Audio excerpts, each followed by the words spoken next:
All right, guys, so we're looking at the DBQ. We've determined that the question asks a continuity and change over time in terms of foreign policy, correct? That's what we're looking at.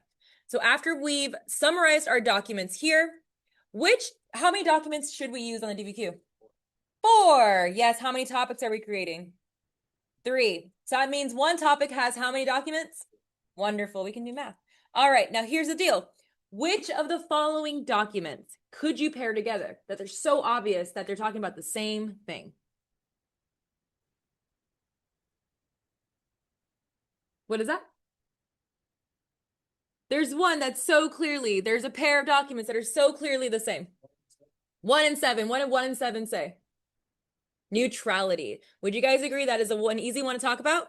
Documents 1 and 7? Okay, so that is a continuity over time. Now looking at that, so I'm just going to place them right here. Documents, 1 and 7 are a continuity. Great. Now, we need one document to talk about a change, and we need one document to talk about a change or a continuity. So it's up to you. What other 2 documents do you guys feel confident about? The graph. I like it. So the graph is a continuity or a change.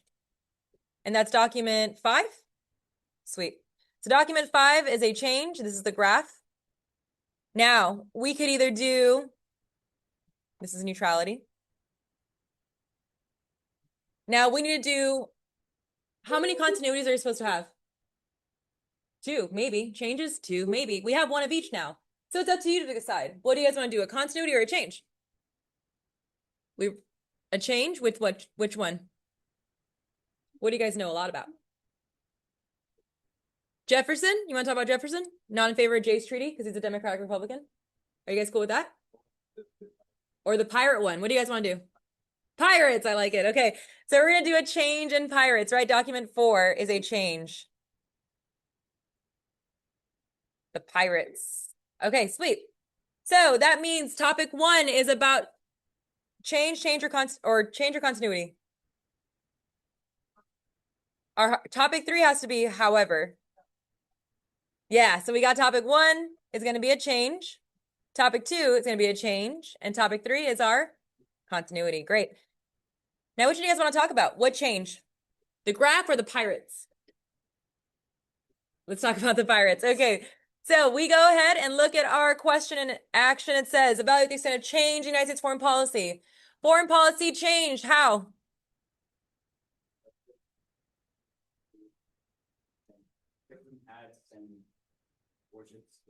Right, engaging in warfare. That's a change in Jefferson's foreign policy. So let's go ahead and put that down. Foreign policy changed under President Jefferson with having to engage in war against the Barbary pirates. Would you argue that's a foreign policy change? Absolutely.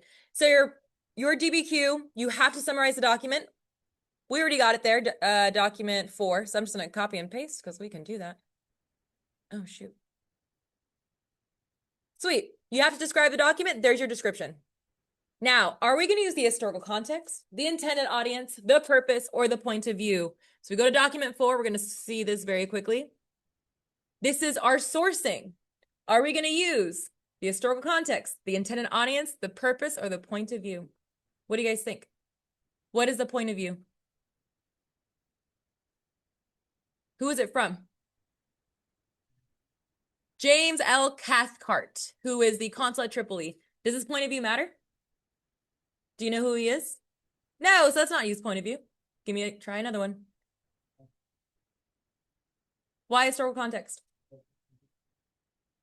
What were the Ottoman Empire satellite states doing?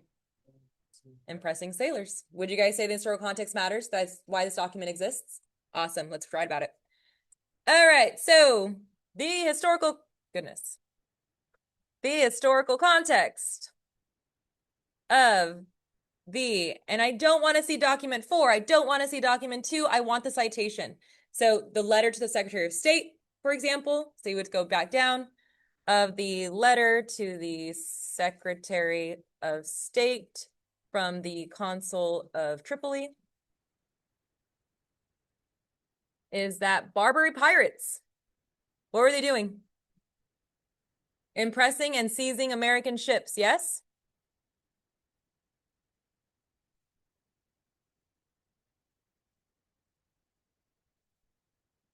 So what does Jefferson do?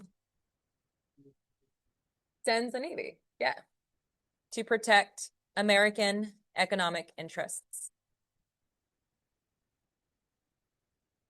All right, give me some outside evidence. What is some historical information that you know about that proves that this is a change in foreign policy?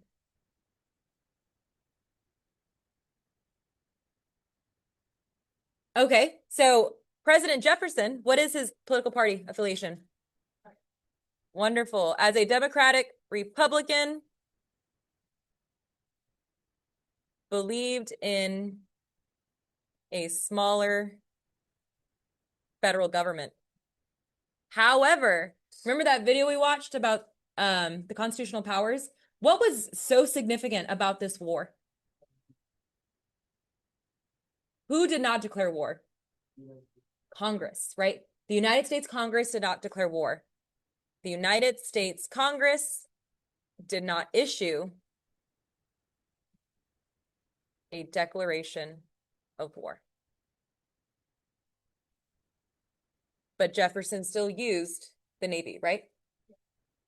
As what? What's his title? Commander-in-Chief.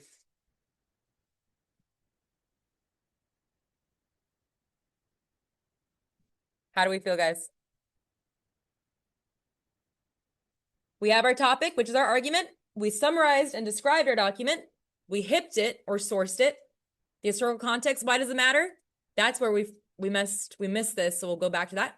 But we have some outside evidence.